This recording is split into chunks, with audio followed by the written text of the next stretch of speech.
What's good, everybody? Welcome in to the Early Wedge, part of the Early Edge universe, every single week, 3 p.m. Eastern live, or you can watch us on demand. We break down whatever the event is on the PGA Tour, the best tour in the entire world. Now, this is the final stop before we get to our at least my favorite event of the entire year in a CBS Sports where we get to work.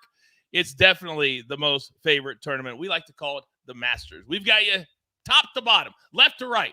But this week, it's about the Valero Texas Open. JJ Spawn is your defending champion, and we as a show, coming off another outright winner as Sia Nejad cast a plus 4,000 last week at the match play Sam Burns.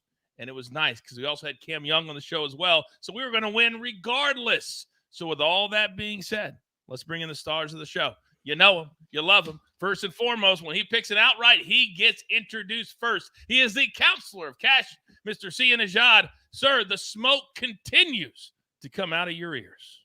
It's pretty crazy. I got to admit, we've been on a nice run as a show, but when we had both of the finalists in match play, that was just such a treat because we knew we had 4 hours sweat-free while most others maybe had Cam Young, maybe had Sam Burns. A lot of people obviously didn't have either of those guys because there were a lot of other popular players to select. So it's been great. I'm hoping we can continue it. And like we always say, this is Valero. It feels like a watered down field because it is, but the opportunity is there just as much, if not more, than what you'll see at the Masters and some of those elevated events. Yeah, this is a big week for a lot of the Korn Ferry Tour players that got elevated last week because they don't all control their schedule.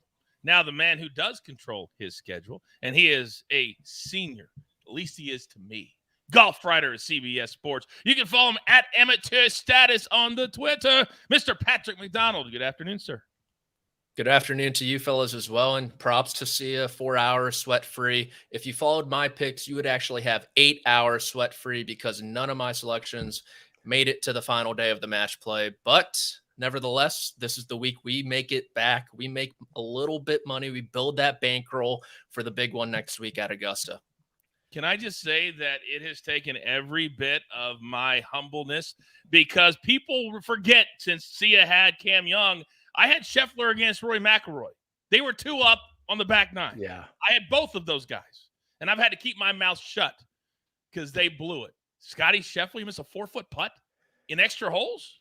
Well, Coach, you were on the right side of that. And that just kind of proves the variance of golf that, obviously Burns and Young played really, really well, but I can't even say they really deserved that match. I mean, obviously they won, so they deserved it, but both of those guys were in control basically with, to your point, 3 or 4 holes left. And it's just one of those things in golf, it can bite you at any given moment, which is why there's so much volatility in this sport in general, which again is why it's just so amazing that the Early Wedge has done so well in the first 3 months of its existence, because we have met that volatility and overcome it. And we keep kind of churning out matchup wins, top 20s, outrights. It's actually kind of amazing. Obviously, there'll be some hits along the way, but we have really done a great job. And ladies and gentlemen, writing the manifesto and the motto for the Early Wedge, ladies and gentlemen, Sia Nejad. Sia Nejad, ladies and gentlemen. That's what we're all about. All right, let's get into it. You can see the odds right there, courtesy of the Snake. Tyrrell Hatton is your betting favorite this week at plus 1,200. Corey Connors. And look at Ricky Fowler. If Ricky can win, he needs a win to get into the Masters. Sia, your thoughts on the odds this week? It's interesting because there's the guys at the top, which include Ricky Fowler. These are really good golfers in terms of how they relate to the rest of the golfers. You know what I mean? Like, this is one of those watered down fields where you've got guys at the top that you think, man, all the win equity is caught up there, but that's not really how this tournament's probably going to play out. So while I like guys like Ricky Fowler, while I think if Tyrrell Hatton is healthy, which I think he is, I think these guys will play just fine, but I think there's a lot to be said for the guys down the board. So if I'm picking an outright, you'll see later, there is one of those guys at the top that I really do like from an outright standpoint, but down the board, there's a lot of opportunity. Patrick, talk to me. Totally agree with Sia there. There's definitely some question marks at the top of the odds board. Tyrrell Hatton, like Sia kind of touched on, the hand injury that hindered him at the match play on the range, went 0-3-0 that week. Corey Connors has been kind of just so-so. And then you think about Ricky. He's got all that pressure. He needs to win to get into Augusta next week. He hasn't been to the Masters in 2 years now. Hideki withdrew last week with a neck injury. He withdrew from this tournament with a neck injury last year too. So there's so many question marks. So kind of just to echo what Sia said, it might be a good week to sprinkle a few long shots and mid-tier guys. Boys, these odds are completely off. It's clear that the sports books just looked at the numbers and not looked at what's happening on the golf course. Terrell Hatton was working his wrist the entire week last week. How do you make him the betting favorite? Siwoo Kim looked phenomenal except for like 2 holes. How is he the 5th betting favorite? Matt Walsh wins last week. He's plus 4,000. Makes no sense. Makes no sense. What you guys are saying is spot on. There's going to be somebody, I think a little longer, that's going to take this down. All right, let's get into it. Storylines that could affect the betting lines today. And see, we're going to start with you. This is a non-designated event.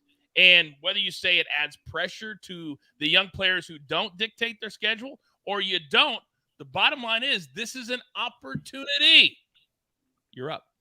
Yeah, or as prop stars would say, a proportunity. And honestly, from an outright standpoint, there are guys down the board and even in the top 20 market that really have some value here. What I'm really interested in is the storylines. I mean, we saw it with Kurt Kitayama, with Eric Cole, otherwise known as EC's counterpart.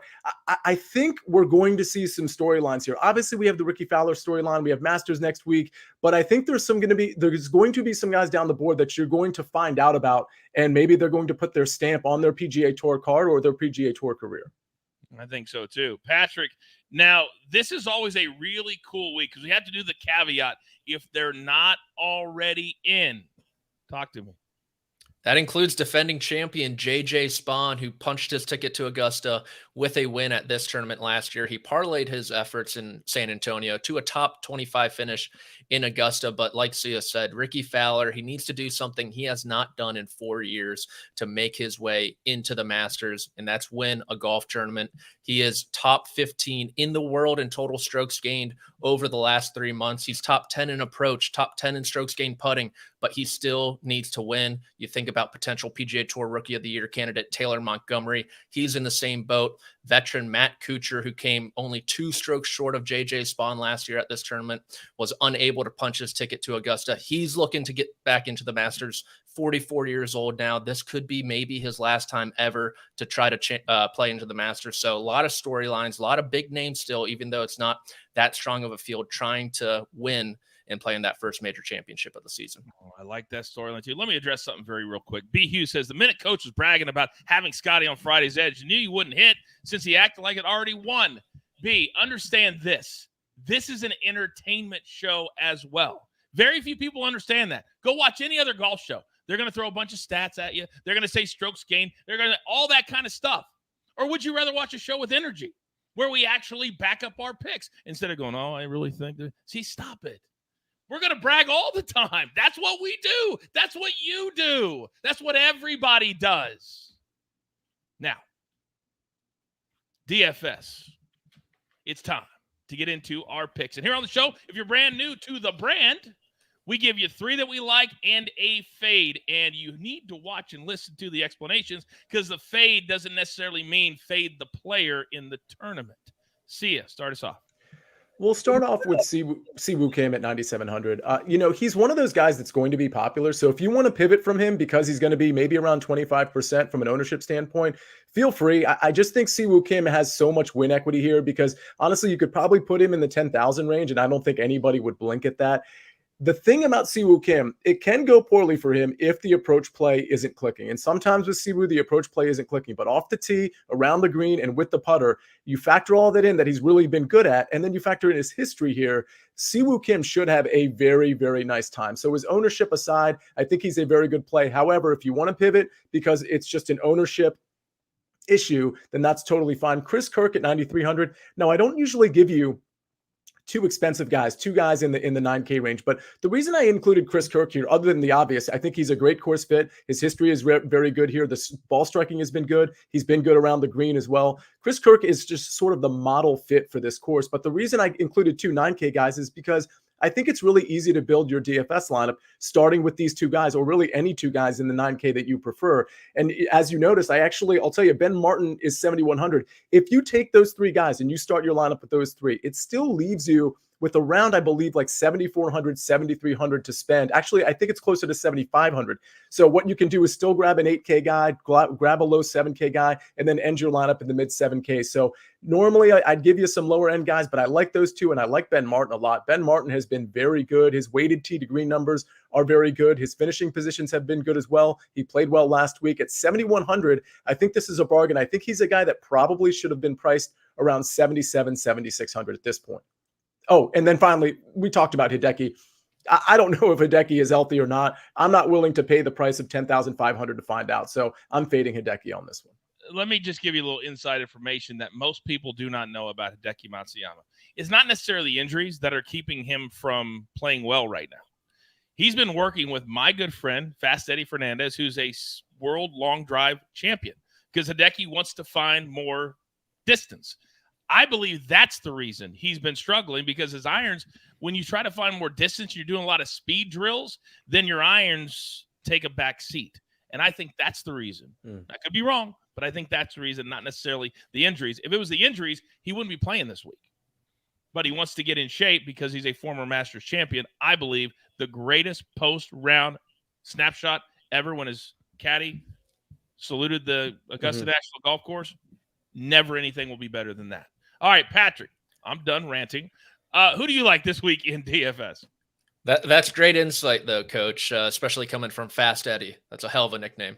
We're gonna kick it off with Nick Taylor at 7,600. You look at total strokes gained over the last 3 months. It goes Hatton, Kirk, Fowler, Kim, Taylor. So he's clearly not being priced like that, and he has 7 top 25 finishes in his 14 starts this season. He has a great history here. And like Sia said about kind of lineup construction, you could almost fit my 3 guys in with his 3 guys, and it's a match made in heaven. So we'll go with Tyler Duncan next at 7,200.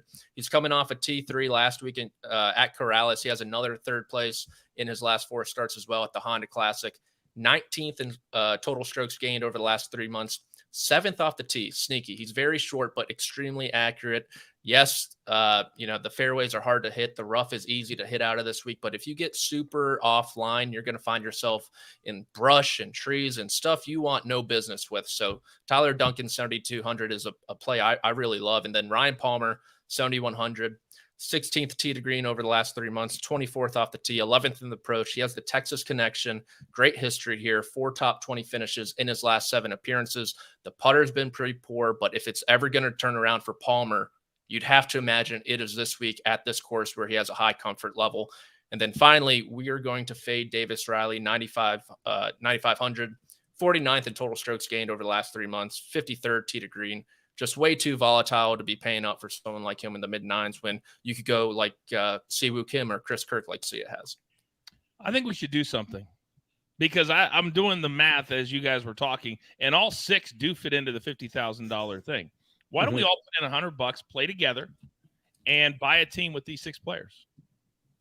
I like it. You want to do it? Sure. Well, see where we fit. I mean, we might have to retire, so I don't know. We might have to. We're getting $1 million one. That would be sweet. But we'll do it. We'll talk about it after the show. I think that'd be fun. We've never had 6 players that all fit into the salary cap before. That's pretty cool. Let's do it. All right. Now, we've got plenty more to get to, but as you know, we're not going to stop talking about my favorite golf tournament of the entire year. There is nothing better than the Masters on CBS. Follow the path to passion, hope, and history. A tradition unlike any other. The Masters on CBS. First time I ever walked on to you're going next week, right, Patrick? You'll be there. Live. Wow. First time I ever walked onto Augusta. Walked up 10th tee box, looked, and I swear to you, I started tearing up. Like tears were coming down my face. Every single memory I'd ever had. Tiger, Rory hitting it. And you're like, how'd he hit it all the way over there on 10? Until you see with your own 2 eyes, you're like, it's impossible. That's how great this course is, and the history and the match. It's just awesome. It's awesome. All right, now, there's another thing that Sia and Patrick are really, really good at, and it is a first-round leader, something we can cash after day freaking one. Sia, you're up. Well, I'll tell you, with the Texas winds, the weather is going to be a little tricky, but I did target AM guys, and that the assumption I'm making is the classic assumption with first round leaders that the AM guys are going to have the advantage. And that's what I'm looking at right now, but just wanted to point that out, that these are all AM guys. I'm going to start with Matt Kuchar. At 50-1, I think this is a great number for Kuchar. I think Kuchar is really kind of reemerging here. We saw him at the match play look very confident. He was winning matches. And I think in this field, This is one of the few guys that I think really has a lot of win equity in this tournament, and certainly has first round leader equity as well. I love the number 50-1. If I was going to make a first round leader number on Kuchar, it would probably be closer to like 35 or 30-1 as opposed to 50-1. Now, granted, first round leader odds are always going to be, especially with the shorter guys, they're always going to be a little bit longer than their overall outright odds. But I love that number. Matt Wallace at 55-1. Listen, I know he's coming off a win, and we usually kind of are shy about guys coming off a win. Maybe it'll be a letdown spot. But in this field, I actually think Matt Wallace is going to be very comfortable knowing he has another shot to win. This field isn't that much greater than the field he just won last week. 55-1, a great number.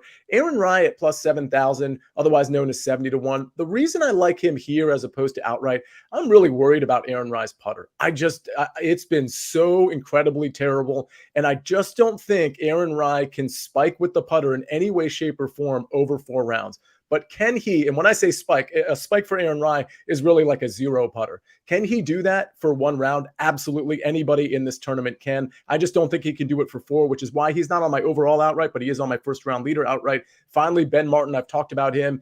The finishing positions have been very good. The weighted tee to green, the ball striking. He's also an accurate driver, so he's probably not going to get himself into trouble. At 80-1, he could win the tournament, but I think it's actually more likely that he wins the first round as opposed to the overall tournament. So give me Ben Martin at 80-1. And I'll tell you, in our long shot section toward the end of the show, I do have 2 more first round leaders at much, much longer kind of like Hail Mary odds that I'm very interested in. And we'll talk about that later on.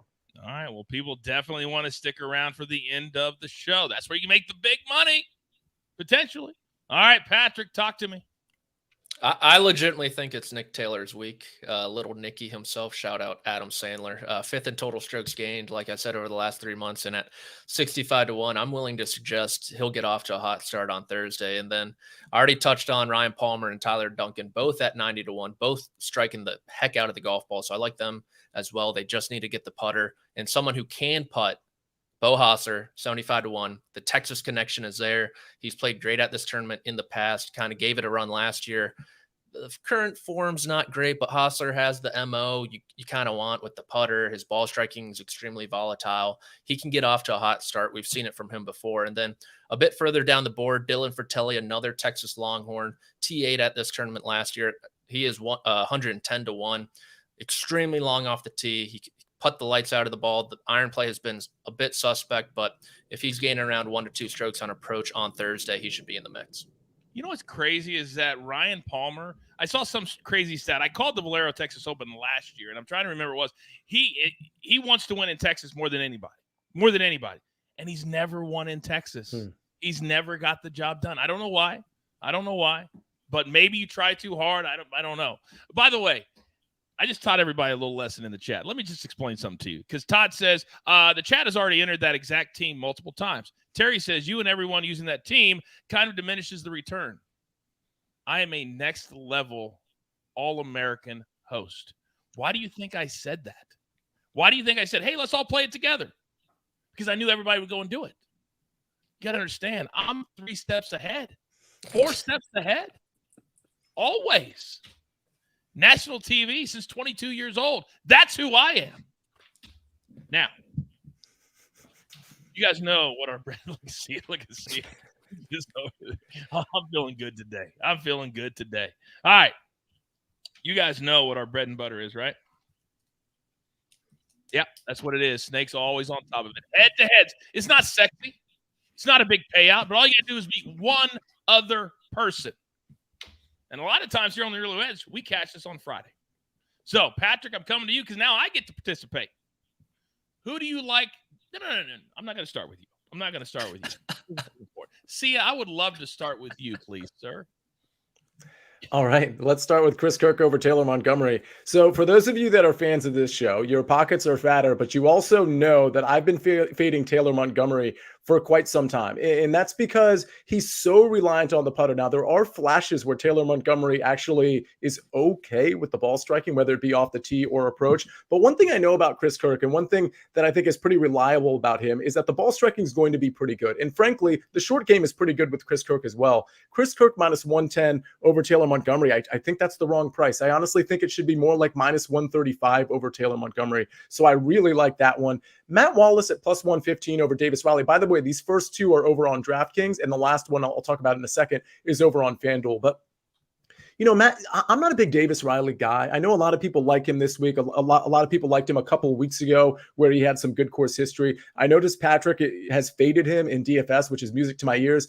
I just think this price is wrong too. I think this is maybe potentially an even matchup. These guys could both potentially spike. But Matt Wallace at plus 115 versus Davis Riley, knowing not just that forget about the fact that Matt Wallace won last week. He's just been checking every box. It's a short sample size, but we know the Matt Wallace of old is actually similar to the Matt Wallace we're seeing right now. So give me Matt Wallace plus 115 over Davis Riley. And then finally, Nick Taylor over Sam Ryder. This has been the Nick Taylor show brought to you by Patrick McDonald. And I'll tell you, I'm going to be jumping on board here, especially when I get him in a matchup against Sam Ryder. Sam Ryder flashes here and there, but the metrics are really not backing up the fact that he could be consistent at all. One thing we've seen from Nick Taylor, in spite of metrics that are a little shaky, is that he's been very consistent with the finishing positions. This is honestly, to me, probably the best time of Nick Taylor's career. And I assume he's at least going to be on a similar trajectory, if not an upward trajectory. I think this number should probably be minus 140. Thank you for correcting the name of the show. You know how much it drives me insane. The term podcast. This isn't a podcast. This is a brand. This is a daily show. And this is part of that early edge universe. I hate the word podcast. Podcast means you can show up when you want, do whatever you want, not show up when you want. That's not what we do. No. See us stand by. Patrick, you're up next, sir. Coach, the audacity of some people these days, right? It's disgusting. Absolutely disgusting. I'm glad we got that behind us so we can focus on the meat and potatoes. And that's going to be Ryan Palmer minus 116 over Emiliano Grillo. I've talked glowingly about Palmer already. Grillo's without a top 30 finish this entire calendar year. He's making his tournament debut. He looks all out of sorts. Give me Palmer at the small price, minus 116. And then Beau Hossler, minus 110 over Patton Kizzire. Honestly, Kazaire's approach numbers look a lot better than Hossler's, but my numbers like this one for some reason, so I'm going with it. Sometimes, I'm a field player sometimes. I'm a technical player other times. You got to zig and zag with the best of them. So I like Beau Hossler, minus 110. And then Nick Taylor, minus 110 over Adam Schenk.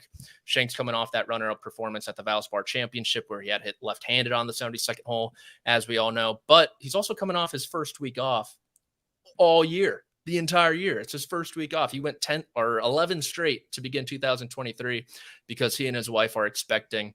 I'm going to suggest maybe it doesn't go great with his 1 week off. Nick Taylor, I love him this week. I've spoken so highly of him already. So for the small price of minus 110, I will take him. Siwoo Kim plus 100 over Ricky Fowler. And honestly, Matt Wallace plus 115 over Davis Riley. I think they're both coin flips. I don't think Fowler should be the favorite over Siwoo Kim. And I certainly do not believe Davis Riley should be the favorite over Matt Wallace. So 2 coin flips, both at plus money.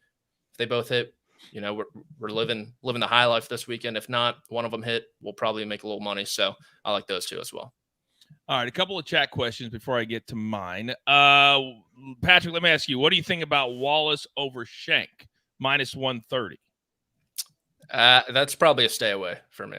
Okay. Sia, what do you think about Chris Kirk over J.J. Spaun? Don't have the numbers. I'm assuming it's less than 140.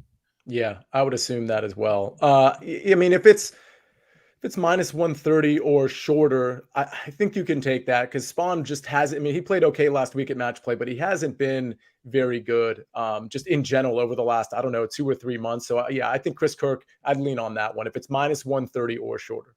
Okay, very good. A couple of questions for you guys. Just a couple. Then I'll get to my picks. Do you know who broke the story on PGA Tour Live that Adam Schenk and his wife were expecting? Do we know who broke that story? Do we know who his wife tweeted at to tell her how much she enjoyed that said person on PGA Tour Live? And I said, why are you still in your pajamas? And she told us she was pregnant. Then she flew in the next day. Do we know who that was? I have a guess, Coach. I think the jury's still out, Coach. My guess is Mark Immelman. Man, that's a great guess for you. That is a great guess. Shut up, Patrick. Second question. I have access to things that you guys don't have access to. I saw a little interview before the Valspar, which, by the way, I called live. And Davis Riley had a little interview, and he said, man, I feel really good about my game. I'm trending in the right direction. And he went out there, damn near he was in there on Sunday. You guys didn't see that because you would never have picked Matt Wallace over Davis Riley. So before we get to anything, both of you, are you in or are you out? So, yeah, I'll let you go first since I've been the only one to show down, Coach, thus far. It's funny that, Coach, you're bringing up the fact that Davis Riley is in a groove, because I don't know if anybody remembers, but just 2 weeks ago in the long shot section, I said, hey, you might want to throw a dart at Matt Wallace at 180 to 1. And guess who was inside the top 5 on Sunday? None other than Matt Wallace. The early wedge caught him early and often. And then the next week, he wins at the Corrales. And now we are here. Who's actually playing better? Well, I think I can speak for Patrick when I say Matt William Wallace. Let's be brave. Let's play the music. It's gonna be a showdown. Sometimes you got to flex and take down 2 guys at one time. Sometimes you got to do it. I'll be looking forward to seeing you guys on Friday. He's going to be exhausted. He had a long flight from the DR, and he partied Sunday night. Bad pick, boys. Bad pick for both of you. So the rest of my picks, I'll make them quick. JJ Spawn, he's the defending champion, played really good last week. Thomas Dietrich, not so much. JJ's also plus 5,000 to win this week. What? Let's go JJ Spawn. Siwoo Kim, he's going to be dominant this week over Ricky Fowler. When you have to win to get into the Masters, and Ricky's been very vocal about it, you're putting added pressure on yourself. You saw what happened day 3 last week. He couldn't do anything. I think it was the pressure of needing to get to the quarterfinals in order to cash his ticket. I also love Ryan Fox over Andrew Putnam. Putnam had a pretty good week last week. Ryan Fox is a European Tour player, DP World Tour, and he's really, really good. And now he's going to start coming over here playing a little bit more. Love him this week. Matt Kuchar, he loves this place. He's a low ball flight. So see you talk about the wind. It's why he does so well here, because he doesn't hit it up into the wind. Corey Connors does. But Corey Connors, transparency, is a former champion here. And then Davis Riley, of course, over Matt Wallace. It's interesting. He's the betting favorite, but yet these 2 guys say that he shouldn't be. The great thing about this, we will find out, won't we? Oh, I love beating you two. All right. Those are our head-to-heads. So next up, and this is where we've also been really, really good this year. I hate to keep touting ourselves, but it's the truth. Finishing positions could be a top 40, top 20, top 10, top 5, any of those. So normally Patrick doesn't like to play these. Perfect example, don't play what you're not comfortable with. I don't do DFS. You don't see me giving out DFS. So, it's just me and you right now. Who do you like this week? Yeah, let's start with the top 20s then. I'll go with Ricky Fowler. Listen, I do think it's a lot of pressure for Ricky Fowler to maybe win this tournament. But, when it comes to Sunday or even Saturday, I don't think it's that much more pressure on Ricky than it would be for any of sort of the middling guys in this tournament who are also vying for the win or a top 5. So I think Ricky, just given how the nature and the state of his game, I think a top 20 is very reasonable at plus 100. Siwoo Kim, we talked about him. It can go bad for Siwoo Kim if the approach play is bad, but he's really doing everything right. And his history on this course, just from a strokes gain metric standpoint, it's really good, particularly with the putter. He's very comfortable putting here. That's plus 115. I think Ricky and Siwoo are going to hit. They might cancel each other out if one of them miss, and you'll win a few bucks. Ben Martin is my long shot here at plus 320. Again, I just think Ben Martin, his finishing positions, his weighted tee to green numbers, his ball striking, his accuracy, he's not a guy that I'm super confident is going to win the tournament necessarily, but I think he could just consistently be inside that top 20 Friday, Saturday, and through Sunday. So at plus 320, I love that type of top 20 long shot. Yeah, he's great. He's kind of in that middle, not really the Corn Ferry odds, but not really top tour player odds. Love that plus 320. I'll make mine very quick. We love Siwoo Kim. We know that plus 115. Kuchar, I'm stacking him with the top 10 and a top 20 because I think he'll be there the entire week. He'll cash that first round leader for Sia, and then we're off and running. And then JJ Spawn, I think top 20. The reason I didn't do more top 10s this week is because there's a clear divide between the veterans of the PGA Tour and those Corn Ferry Tour players. And I think the Corn Ferry Tour players, with all due respect to them, this is a pressure-packed week for them. They haven't been able to dictate their starts for weeks because of all the elevated events and all the top players playing. A lot have been waiting for this week. There's pressure there. So I didn't want to pick any of those guys. All right, now, where we've really flexed our muscles. Well, I should say where Patrick and Sia have really flexed their muscles, it's in the winners market. And that's where we have arrived on the show. Who's going to cast the ticket? Who's going to raise the trophy? Who's going to put on the cowboy boots when Sunday night comes? Which I think is one of the coolest things that any tournament does. So, Sia Nejad, out of respect, and it's how we do it here at the Early Wedge, you got the cash ticket last week. You get to go first. I'm going to go with Cameron Young and Sam Burns. Again, let's run it back. Okay, and now we'll go with Siwoo Kim. We've talked enough about Siwoo Kim at plus 2,200. I do think that's a fair number for him to win, so I'm going there. Matt Wallace, this is an interesting situation because I don't normally back the guy who just won last week, but because I think this is a pretty soft field and Matt Wallace is playing really well, and he has a lot to play for, mind you, I think plus 4,000 is a fair number for him as well. Honestly, if this number was 30-1, I probably wouldn't bet it, but I would understand it. I think plus 4,000 is solid. Nikolai Højgaard is just one of these guys on the Euro Tour that's been kind of tearing it up.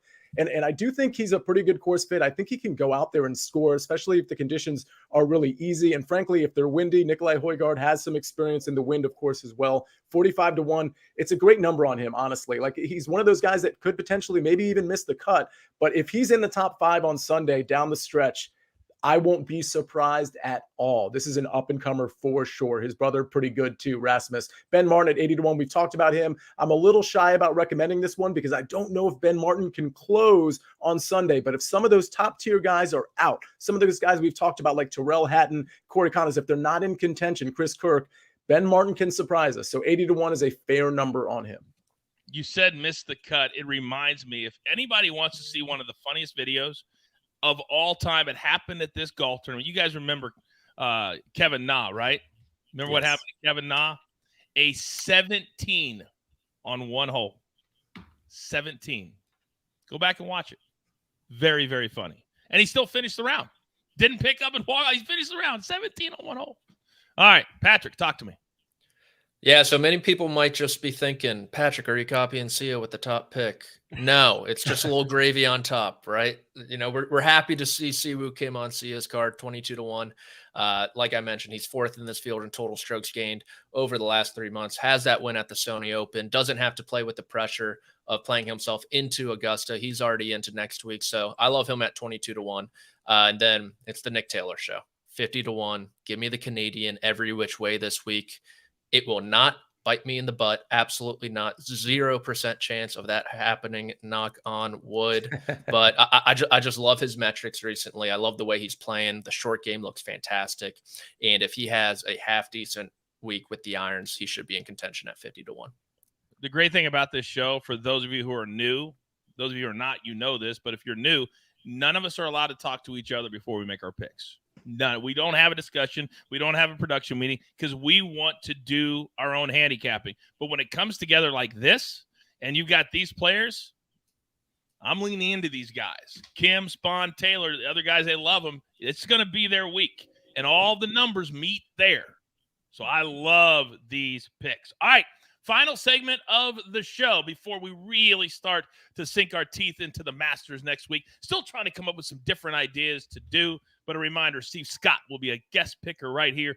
Famously played Tiger Woods. Famously has played the Masters. I'm anxious to ask him about what it's like to play, what it takes to win. And he also is going to make picks with us next week. I'm excited about that. Now, long shots. This is where you just do a little sprinkle, not a full unit. Chop it up, maybe 10, 20 bucks just to see. That's what this segment is all about. It could be anything. Sia, what do you got in this section? I've got a couple different things. So let's just talk about outrights.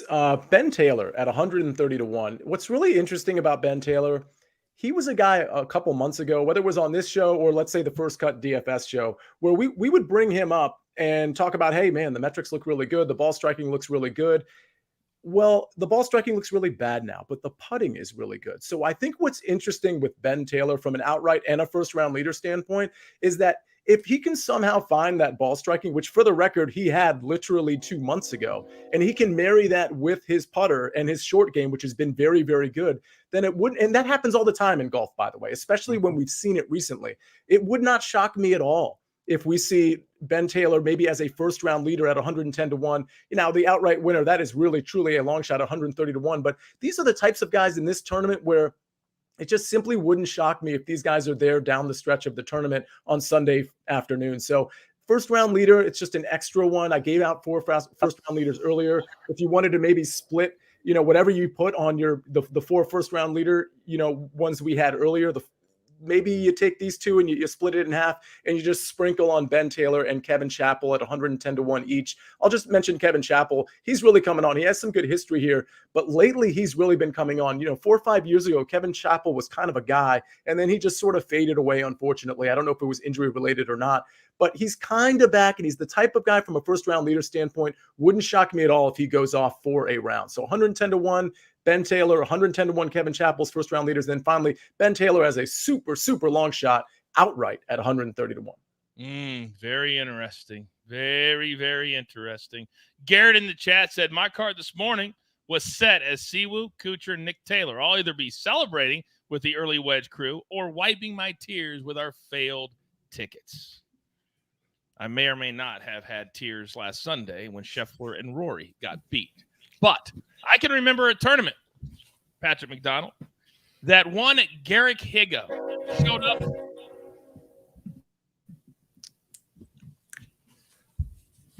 up for the first time on the PGA Tour and got the job done. Why do you like him this week? Yeah, it was just down the street from me here in Charleston, South Carolina at Congaree. But I love Higo at 125-1, similar to Sia with Matt Wallace. I'm trying to catch him early, and he's quietly been playing some really good golf. He's 12th in strokes gained tee to green over the last 3 months. That includes ranking inside the top 30, off the tee, approach, and around the green. So in each metric, extremely long. He has the proven upside. He's won a few times on the DP World Tour, on the PGA Tour, like you said, Coach. So at 125-1, I think it's worth a small investment. And I apologize for the train in the background. You know, I haven't been winning a lot of outright tickets here, so I'm in the rail yard right now, trying to searching for winning tickets every now and again. But hopefully next week will be okay. Yes, Sia, go.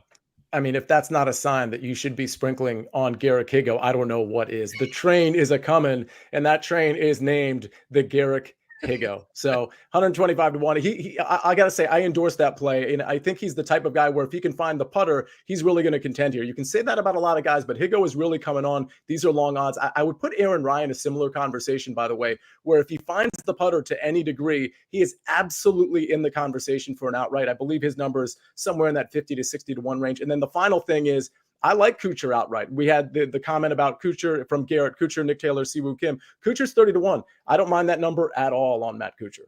I don't either. Can you do me a favor next week, Patrick? Because right now I'm starting to get in my feelings a little bit, and I'm very, very jealous that you're going to be in Augusta and me and Sia will not. Can you at least send in your winning picks? Like who you think is going to win the Masters? We want you to still be involved in the show. Can you do that for us? Yeah, I'll send you guys a video.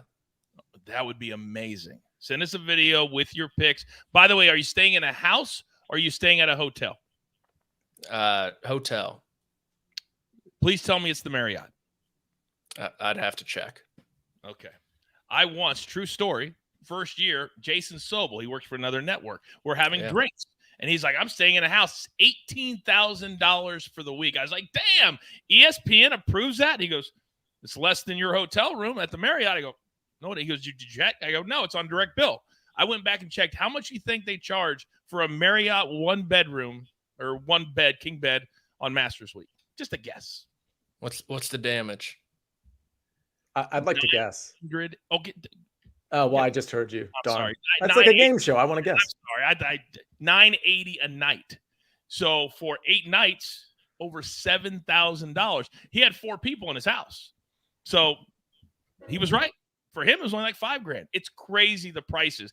And I just saw a last story of a bride who booked her wedding for next weekend. And now all the people in her wedding aren't coming because the hotel rooms were $800 and above. She's like, how come nobody told me about the Masters? Savage move by the wedding people, right? Not to say anything. Book the wedding? Sorry. Wow, savage move. You'd think that'd be the first thing out of their mouths. Not so much. What another really good show. And we want to thank everybody at home for taking the time. And we like to end every one of our shows asking my guys, what's the number one, the most important thing you're looking forward to this week? You can use this knowledge for this week or maybe carry it forward into the rest of the season. Patrick, start us off. It's hard not to look at Ricky Fowler, in my opinion. I mean, the way he's playing right now, what he needs to do to get into Augusta, obviously needs to win for the first time since 2019. But the metrics are just so good if you're a Ricky Fowler fan. 13th in total strokes gained, top 10 in both approach and putting. And we haven't seen him at Augusta in 2 years. He obviously had that runner-up finish to Patrick Reed in 2018, a handful of other top 10 finishes. So if Ricky Fowler can somehow play his way into Augusta, coming off a win, the storylines will be glorious, and his chances to win the Masters will be pretty realistic, in my opinion. At the early wedge and the early edge, we say glorious, not just glorious. That's a big word here at the brand. See ya. What are you looking forward to this week? It's Sunday afternoon because I want to see which of the top names in this tournament are in it. And there'll be a few. It's going to be, your Chris Kirks or your Ricky Fowlers or maybe your Matt Wallaces, for example. And then you're going to have just a mix of just, random names, or at least random to some people, maybe not random to the early wedge. Maybe Ben Martin will be in there. Sam Stevens is a guy nobody's really heard about that's been playing really well. Garrett Higo is a guy that could be up there. Aaron Rye is a guy who's sort of trying to put his stamp on the PGA Tour, but hasn't quite done it yet. So the storyline that is created from that, I think, is really interesting. Not just to qualify for the Masters, but these are really big events to a lot of people in this tournament, if not every single person. And I think we really need to appreciate that when we're down the stretch and we don't see Scotty Scheffler, we don't see Rory McIlroy, because this is really important stuff. It's great from a betting standpoint. Oh, and by the way, I'll definitely tweet out some plays, and on the early edge, I'll have some golf plays throughout the week, just like I did last week. So stay tuned for that. But I'm really excited about the storylines. Yeah, the people really look forward to those picks on Thursday, Friday, and Saturday. But for me, this week is just all about the names that can get it done. I think we lose sight of the fact because we're always focused on the top players, the Rorys, the Schefflers. Well, they're going to be at Augusta. Rory's going for another preparation week this week. Who can step up when the lights are the brightest, when the pressure is the biggest? Golf's hard. Golf's even harder when you have pressure on top of you. This week may not be pressure to the top guys, but for these guys in this field, tons of pressure. Another good show, another good week. Damn it, I love doing this so much. So, with all that being said, you've got all the picks that you could possibly need. There's only one thing left to do, and I believe you all know what that is. You've got your marching orders. Let's take all of these Valero Texas Open tickets straight to the pay window for my entire crew. Love all. The counselor, Patrick McDonald, Snake always on the ones and the twos. I am the coach. Tell all your friends you want to have fun, laugh a little bit, learn a lot. There's only one brand. There's only one show you even need to worry about. We grind for you so we can win with you. It's what we're all about at the Early Wedge. Good luck.